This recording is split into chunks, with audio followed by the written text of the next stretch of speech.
Candle. A child's birthday cake, with a candle on it for each year of his life, points straight to one face of the symbolism of candles. A lighted candle, as a single source of light, a single fragment of the universe's store of light, stands for an individual's life as a single fragment of life in the world.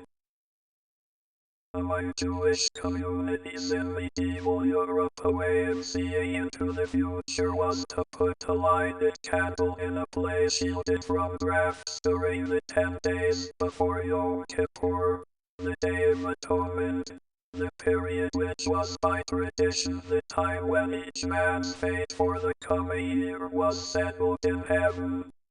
If the candle went out, the person it represented would not see the year out. If it burned down to the ground, he could expect one more year of life at least. It was an old Jewish custom to light a candle for a dead man, a practice also adopted by Christians, and which may have its roots in the idea of giving the ghost the light of life in the darkness of the tomb. Jews lit candles by the bedside of a dying man to keep demons away, for demons are creatures of darkness and fear light, and a candle burned for a week in the room where someone had died. At the Jewish Feast of Dedication or Feast of Lights, Hanukkah, one candle is lighted on the first evening, two on the second, and so on for the 8 days of the festival. This feast, celebrated in late December at the same time as the Christian Christmas festivities, may once have been a midwinter ritual at which fire and light were kindled to assist the reviving life of the sun. But it now commemorates the rededication of the temple at Jerusalem to the worship of the Jewish God in 165 BC, after it had been profaned by the Syrian king Antiochus IV Epiphanes, see Antichrist. The eyes of the Lord. On the last day of Hanukkah, a passage from the Bible is read, Numbers, chapter 8, which refers to one of the great symbols of Judaism, the menorah, the 7-branch golden candlestick or lampstand said to stand 6 feet high, which Antiochus removed from the temple and destroyed. A new one was made to replace it. The menorah is first mentioned in the book of Exodus, chapters 25 and 37, where God instructs Moses to have it made. It appears again in the vision of the prophet Zechariah, chapter 4, who saw a lampstand all of gold, with a bowl on top of it, and 7 lamps on it. An angel told him that these 7 are the eyes of the Lord, which reign through the whole earth.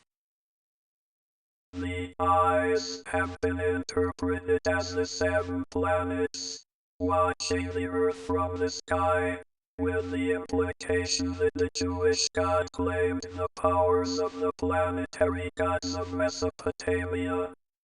Alternatively, or additionally, the 7 lamps may have symbolized the creation of the world in 7 days.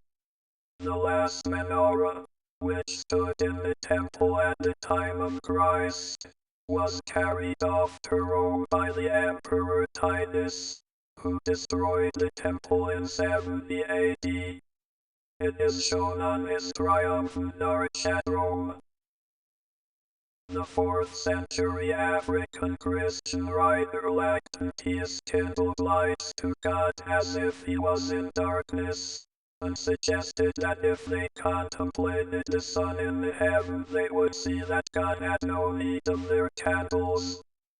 But in fact Christians themselves used candles, not only to give light at their services, but to carry in funeral processions, to burn at the tombs of the dead and to kindle before the relics of the saints.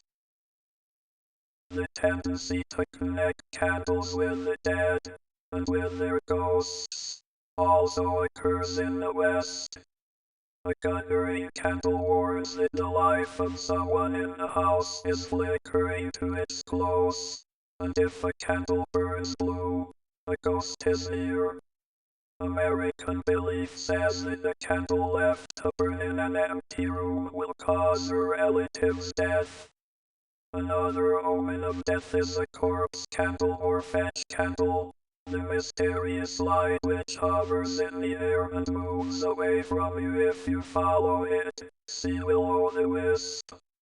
The magical burglar's implement called the Hand of Glory is the hand of a dead man, and it holds a candle made of his fat. The light of this candle carries so strong an aura of the petrifying stillness of death that it prevents anyone who sees it from moving. See hand. Candles for Lucifer. Candles have a role in the superstitions of love as well as of death. In rural America, a girl may test her boyfriend's fidelity by lighting a candle outdoors near his house. If the flame bends towards her, or towards her lover's house, all is well. If not, the young man is faithless. But in American belief, a candle can help to reclaim his affections. The girl needs merely to thrust 2 pins through the wick of a burning candle. This simple ritual may symbolize it, pinning down of his love. Witches presented candles to the devil at their meetings, suitably enough, since one of his names is Lucifer, light bearer. In some cases they lit them from a candle which he bore in his hand or on his head. In 1594 in Puy-de-Dôme, in the hill country in southern France, Jane Bastille's lover took her to a witch meeting where there appeared a great black goat with a candle between his horns. All the witches lighted candles from it and then danced around him in a circle. In 1590 the North Berwick witches met in a church, and he who took the part of the devil, in a black gown and a black hat, preached to them from the pulpit, round which were lights, like great black candles. In 1679, when the police commissioner of Paris investigated the activities of a widow known as La Voisin, fortune teller, abortionist and supplier of poisons and black magical ceremonies, a chapel was discovered in her house. Its walls were draped in black and on the altar stood black candles. There were also candles made of human fat provided by one of La Voisin's lovers, public executioner. It was La Voisin who arranged the masses set for Madame de Montespan, see Black Mass, in which a woman lay naked on the altar, her arms stretched out in the form of a cross and with black candles in her hands. A light in darkness. For modern witches, the even of 2 February is one of their 4 main festivals, harking back to old pagan ceremonies in Europe at this time of year, involving the kindling of fires and torches, apparently to drive away the winter darkness and prepare the way for the coming of spring. The Christian festival of Candlemas on the 2nd of February commemorates the purification of the Virgin Mary, where she took the baby Jesus to the temple and was told that he would grow up to be a light to lighten the Gentiles. Candles were associated with it by the 5th century in Jerusalem, and a procession with lighted candles became and remains part of the Roman Catholic ritual.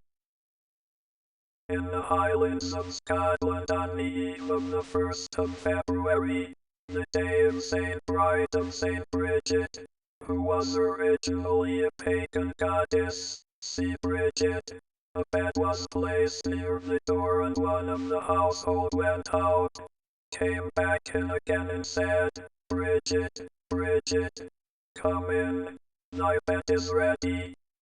One or more candles were lit to burn by the bed at night. The purpose was apparently to welcome the goddess who would soon bring the spring, with the candles standing for the light which would dispel the winter dark. Similarly, the candles on a Christmas tree suggest the birth of the light of the world in the middle of winter. The symbolism of creating light in darkness also lies behind the use of candles in magical rituals. In a recent book, Magical Ritual Methods, W.G. Gray says that most formal rituals begin with the kindling of a fire or light, and that lighting candles should never be done indifferently or with lack of attention. At first the room should be in total darkness. The darkness is banished by lighting the candle, which is a sign of the power entrusted to man, the power with which we can make suns on earth, and it endows us with minor godship. So we light the taper, which becomes a rod, and slowly stand upright. When we were entirely in the dark, we were afraid to move from the safety of our stone shelter. But now as light-bearer we can move anywhere we will, bearing the precious gift wheresoever it may be needed.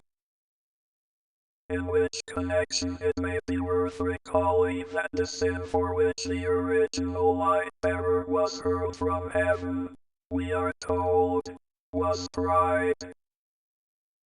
Though some early Christian writers scorned the pagan use of candles in ritual, Christians themselves quickly began to carry candles in funeral processions and light them for saints.